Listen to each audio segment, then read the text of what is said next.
There are moments in life when a single choice, small, almost invisible, can quietly open a door to the soul.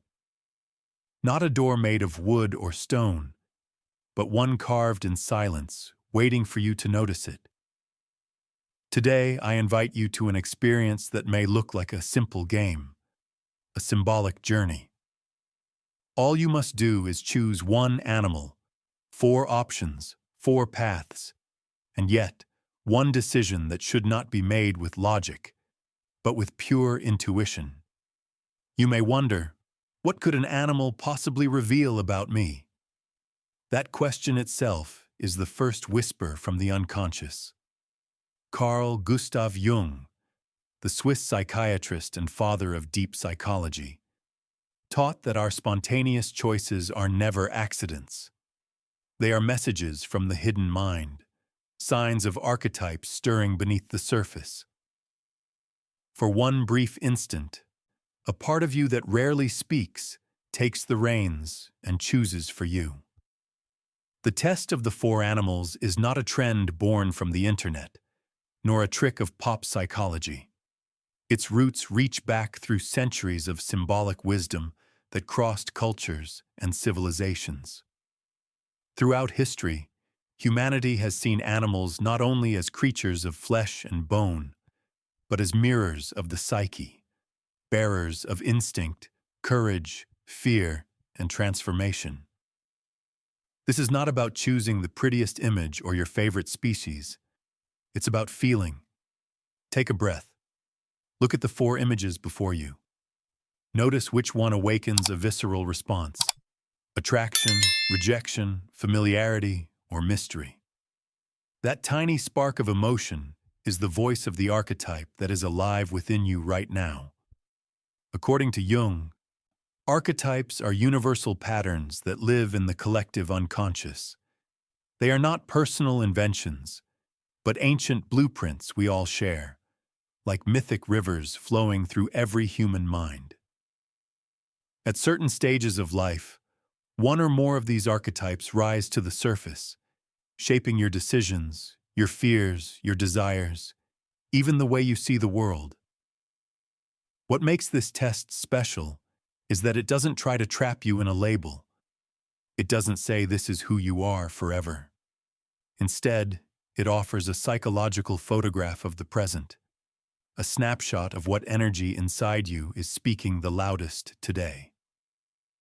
As if, among all the inner characters that inhabit your psyche, one steps forward and says, "It's my turn to speak now." That is why this exercise is more than entertainment. It is a mirror. And like every true mirror, it might reveal something you weren't ready to see, but absolutely need to recognize in order to grow.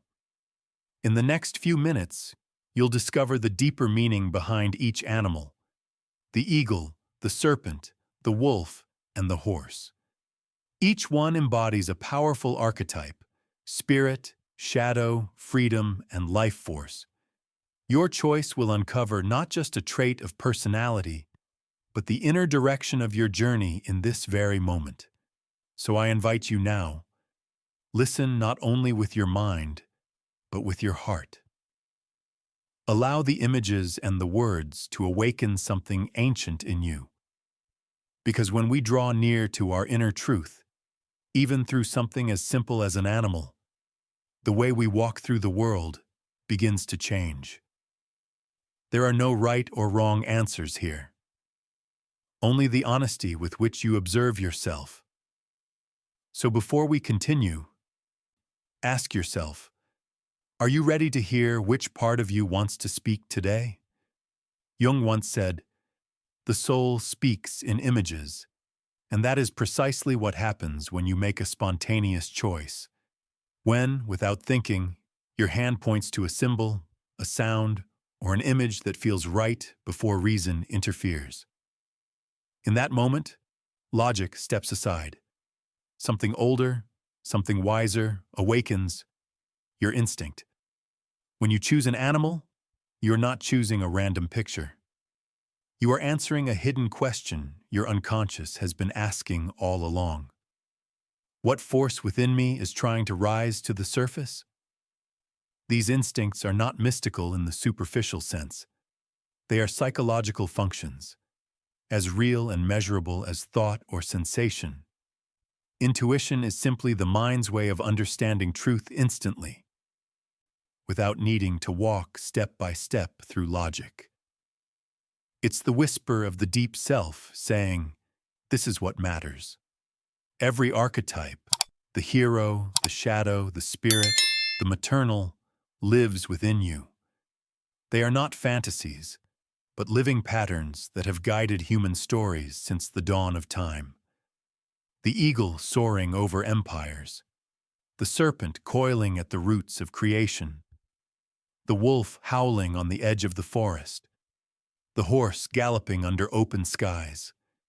They are the same symbols that have haunted myths, dreams, and sacred art for thousands of years. When one of these archetypes becomes active in you, it colors your world. It influences what you desire, what you fear, and even what kind of people you attract. The archetype is not something you believe in, it's something you live through. That's why Jung insisted. The decisions we make without thinking are often the most revealing. They aren't irrational. They come from a place deeper than reason. The unconscious, that invisible landscape where forgotten memories, ancient instincts, and universal images intertwine. A spontaneous choice is like a waking dream. It's your psyche speaking in symbols instead of words. When you feel drawn to an image, or even repelled by it, that emotion is your soul recognizing itself in disguise. In this test, each animal serves as a doorway to an archetype. Animus, the inner masculine, your drive to act, decide, and move toward purpose. Shadow, the reservoir of what you repress, both your fears and your hidden potential. Self, the totality of who you are, where opposites reconcile and peace begins. The maternal archetype, source of care, creation, and protection, but also of control when unbalanced. Instinct, the primal wisdom that connects you to nature and survival. Heroes, the vital force that longs to create, unite, and move toward what it loves. When you choose one animal, you choose a reflection of one of these energies. You are not merely selecting a symbol. You are feeling which force is steering your inner compass at this point in your journey. But here lies the danger Jung warned about. If you ignore what your intuition reveals, the unconscious will still find a way to express itself through conflict, confusion, or even fate. He said, "What is not made conscious manifests as destiny."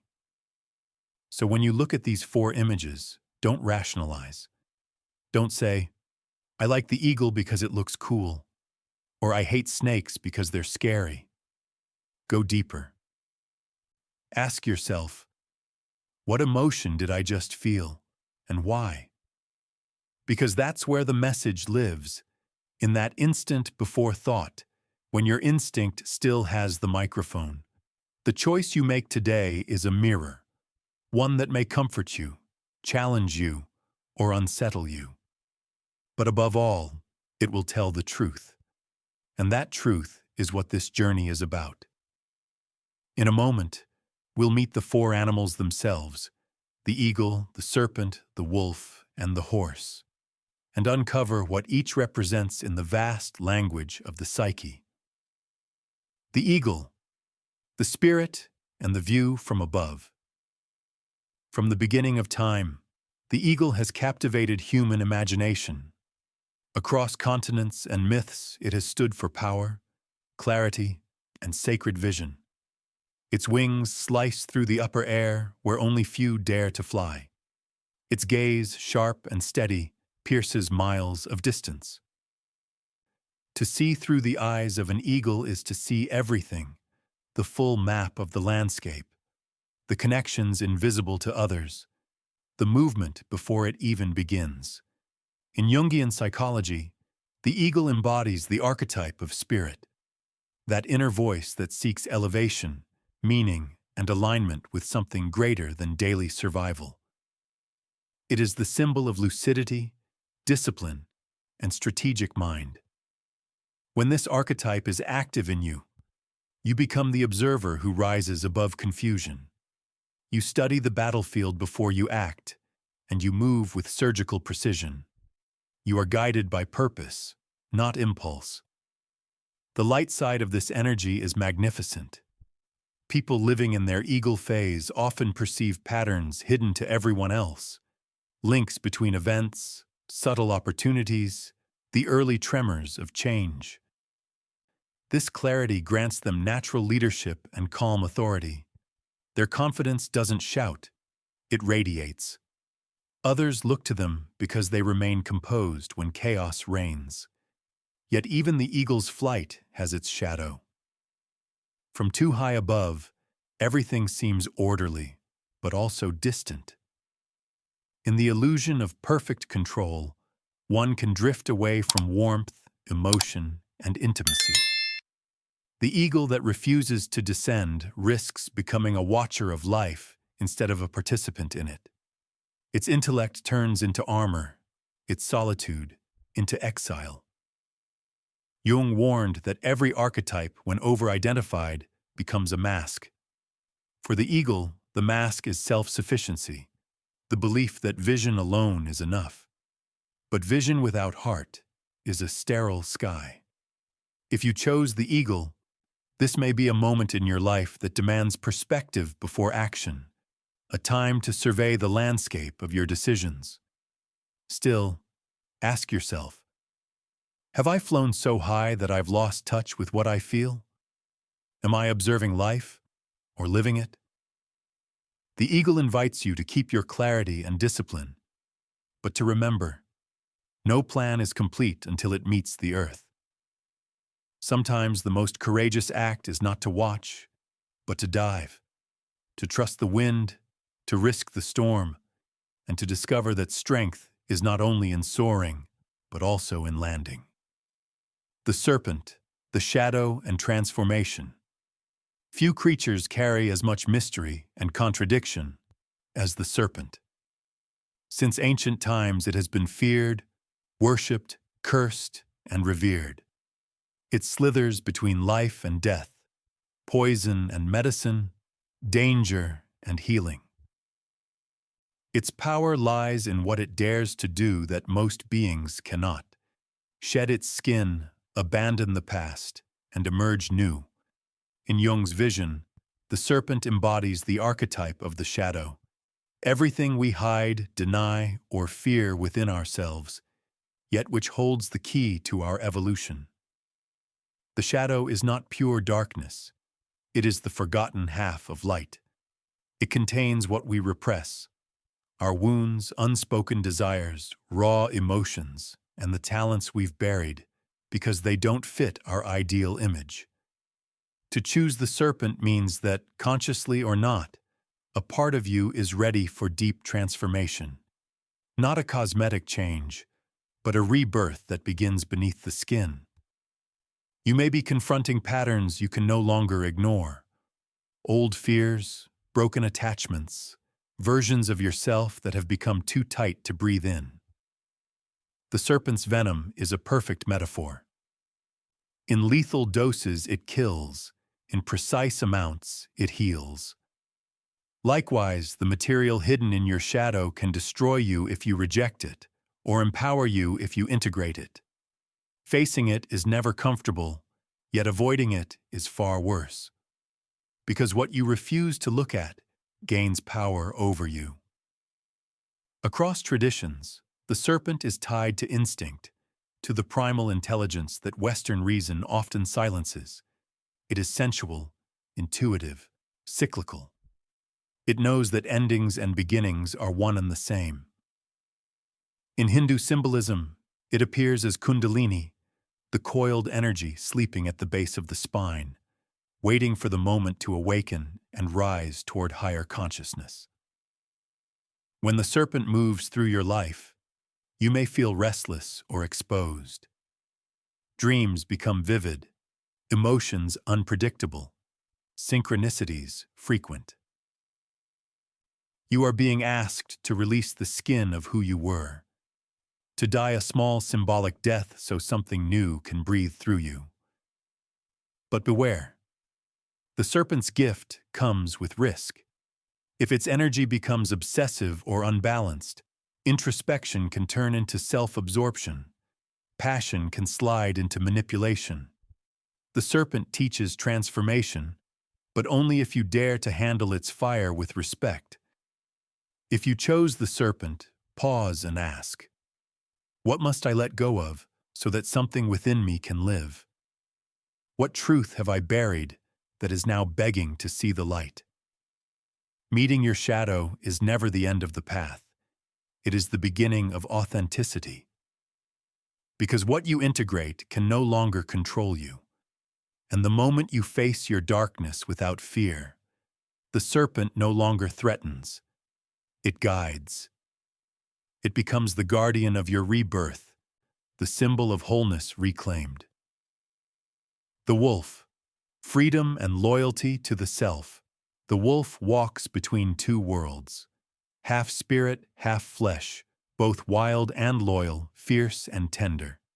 It roams the edge of the forest where civilization ends and instinct begins. And there, in that twilight borderland, the wolf keeps its vigil. In ancient symbolism, the wolf has always been a paradox, the protector of the tribe and the solitary wanderer. To the Jungian eye, it represents the archetype of freedom, the guardian of boundaries, the fierce independence that defends the sacred territory of the soul. To choose the wolf is to acknowledge that, in this chapter of your life, your spirit demands authenticity.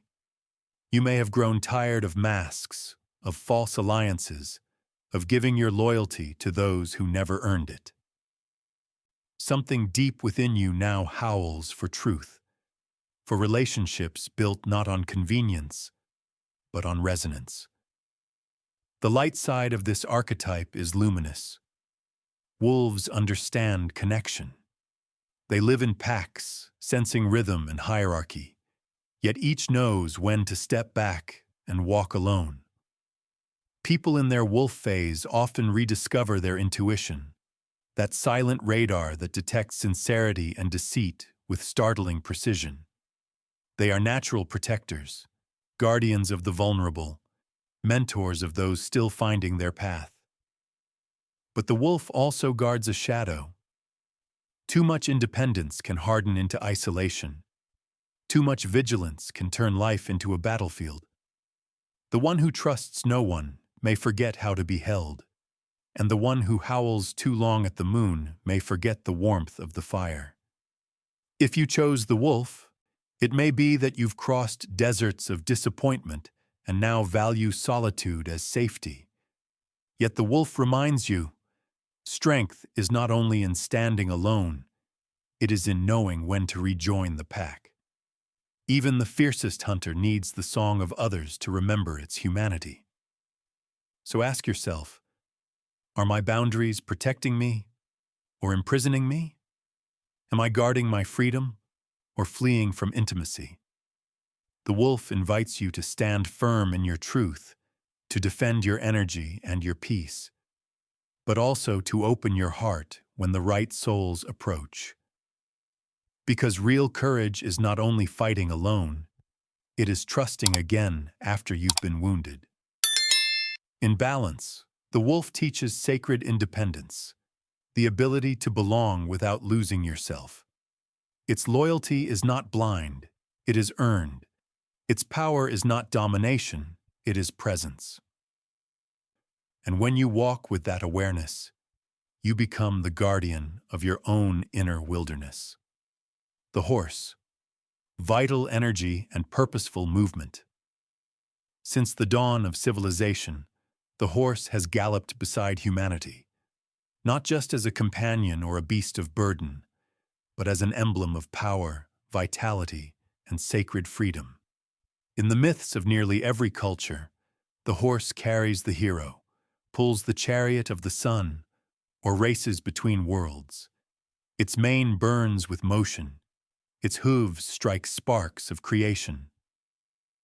In Jungian symbolism, the horse represents the archetype of the life force, that primal, passionate current that propels us forward. It is linked to heroes, the inner energy that seeks to unite, to build, to move toward what it loves. When this archetype is awake within you, you feel it. The pulse under your skin, the urgency to begin, the refusal to remain stagnant. Choosing the horse means that your soul is asking for movement. Perhaps you sense that change is overdue, that you've lingered too long in places, habits, or roles that no longer nourish you. The horse gallops into your life to remind you that motion itself can be healing, that energy wants to flow. The bright side of this archetype is radiant. It brings courage, enthusiasm, endurance. Those who live in their horse phase are pioneers and initiators. They motivate others without even trying. Their passion is contagious.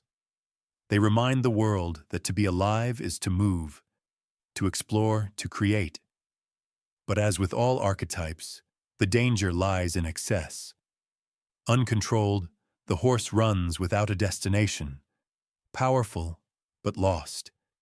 Its speed becomes anxiety, its freedom, escape. Without consciousness, energy turns into restlessness, and the desire for experience becomes an endless chase. If you chose the horse, ask yourself, am I running toward my purpose or away from my fear? Am I driven by inspiration or by the need to escape what hurts? The horse teaches that movement alone is not progress. True strength is not only in speed, but in direction. The reins of awareness transform raw impulse into purpose, instinct into creation. At its highest expression, the horse connects heaven and earth.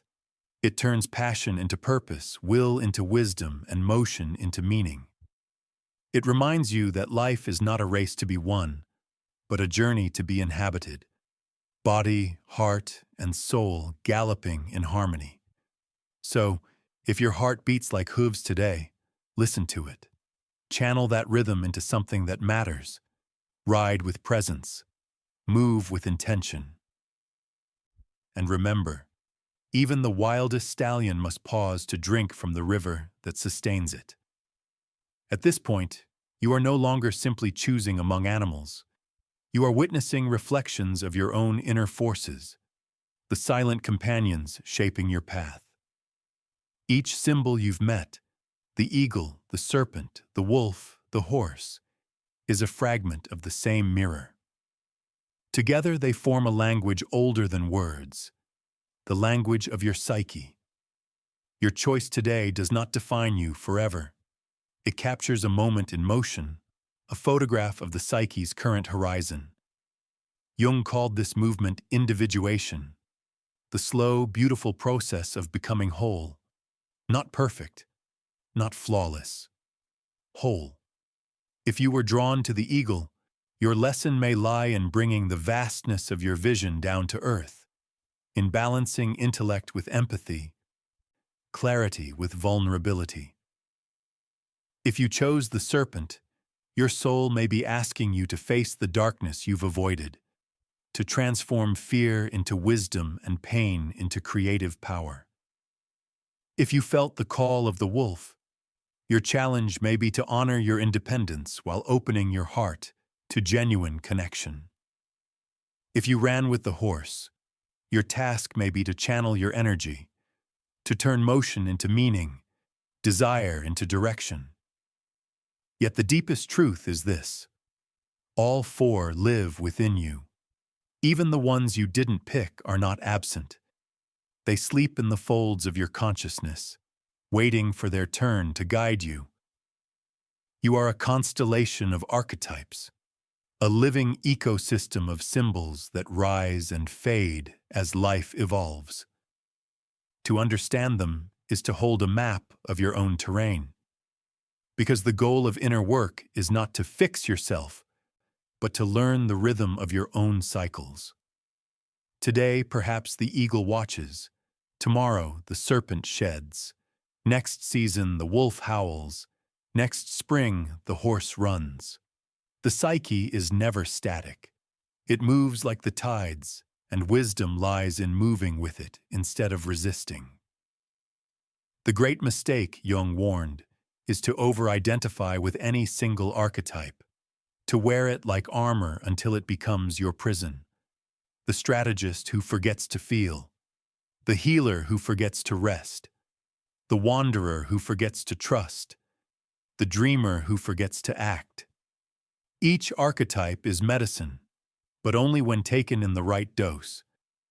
When you cling to one for too long, it stops healing and begins to harden. Flexibility of spirit is the essence of growth. The one who can shift, adapt, and embrace new symbols remains alive, creative, and whole. So as you reflect on your choice, remember, you are not the eagle, the serpent, the wolf, or the horse. You are the sky that holds them all. And each time one spreads its wings, coils, howls, or runs, it is only another movement of your own eternal soul. Jung once wrote, "The greater the light, the darker the shadow it casts. Every symbol that empowers you can also imprison you, if you begin to believe it is all that you are." Archetypes are living forces. They lend us their energy, their voice, their strength. But when we cling to them too tightly, something subtle begins to shift. The energy that once expanded us begins to define us, and what once was a key becomes a cage. Imagine the eagle who refuses to descend, addicted to the clarity of the skies. Its vision grows sharp, but its heart grows cold. It speaks with authority, but forgets how to listen. Soon it mistakes observation for wisdom and control for peace. Imagine the serpent that never stops shedding, always transforming, but never resting in a single form. Its search for rebirth becomes an escape from commitment. It hides behind introspection, afraid to be seen in its raw, imperfect truth. Imagine the wolf who trusts no one. Its solitude becomes armor, its intuition, suspicion. It mistakes vigilance for safety, and in defending its freedom, it builds invisible walls higher than any prison, or the horse that runs endlessly, chasing horizon after horizon. Its power is immense but directionless. It confuses motion with growth and ends up exhausted, a runner who has forgotten why he runs. This is what Jung called archetypal inflation, when the ego swells with the energy of a symbol, believing itself to become the archetype. The visionary starts believing he is the prophet. The healer becomes the martyr. The warrior becomes the tyrant. The lover becomes the addict. The tragedy of inflation is not evil, it's loss of balance. The light side of the symbol overwhelms the others, and your soul forgets its own plural nature. You stop being a fluid human and start playing a rigid character. But remember this truth: you are not meant to be a single symbol. You are meant to dance with them all. When you can shift between archetypes, soar like the eagle when clarity is needed, shed like the serpent when it's time to renew, guard like the wolf when boundaries must be drawn, and gallop like the horse when life calls you forward, then you begin to live as a complete being. The art of psychological growth is not to choose one mask forever, but to know when to wear it and when to take it off. Because each archetype is a teacher, not a cage, and mastery lies in movement, the freedom to let go when the lesson is learned. So ask yourself now, Which archetype have I worn for too long? What mask feels safe but heavy? Where have I mistaken identity for purpose? When you dare to ask these questions honestly, the archetype releases its grip. It bows, steps back, and lets another voice within you speak. And that is where transformation truly begins. Not by clinging, but by flowing. Now that you know the 4 archetypes, their light and their shadow, one truth begins to emerge clearly. This was never about animals. It was about you. About the forces that breathe beneath your thoughts, the invisible instincts that shape your choices, the quiet conversation between your conscious mind and the depths that created it. The test you've just taken is not a verdict, not a destiny, not a label. It's a mirror held up to the present moment, a reminder that within you live many worlds. The eagle, the serpent, the wolf, and the horse are not strangers. They are the travelers of your inner landscape. At different times, each will take the lead. One day you'll need the eagle's vision, another the serpent's courage to shed, then the wolf's wisdom to walk alone, and finally the horse's fire to move again. This is the rhythm of life, contraction and expansion, solitude and connection, silence and motion. To live consciously is not to choose one forever, but to hear which voice is calling today. Jung's ultimate teaching was that the goal of human life is individuation, to become whole by integrating every part of yourself, even the ones you once feared or rejected. Because the shadow that frightens you, the instinct that embarrasses you, the desire you try to hide, all of them carry fragments of your power. Wholeness is not purity. It is integration. It is looking at your darkness and saying, you too belong. If you chose the eagle, learn to descend and touch the earth. If you chose the serpent, face the dark and let it teach you renewal. If you chose the wolf, open your heart to the tribe that calls your name. If you chose the horse, give your energy a direction worthy of your strength, because your archetype is not your identity, it's your teacher. It points toward what needs attention, not what defines you. And when you listen to it with humility, it transforms from symbol to ally.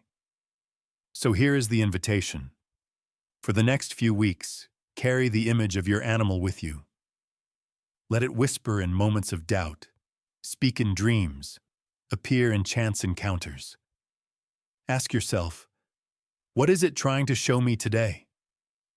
The answer may arrive as a feeling, a coincidence, or a quiet knowing that bypasses words. And if, at some point, you feel the pull of another animal, follow it. That change is not inconsistency, it's growth. Because the soul, like nature, is never still. The path toward wholeness is not a straight line, but a spiral. You'll return to the same places, but each time with more awareness, more compassion, more light. In the end, this is the real purpose of every Jungian test, of every symbol, of every choice that feels deeper than logic. Not to tell you who you are, but to help you remember that you already are everything.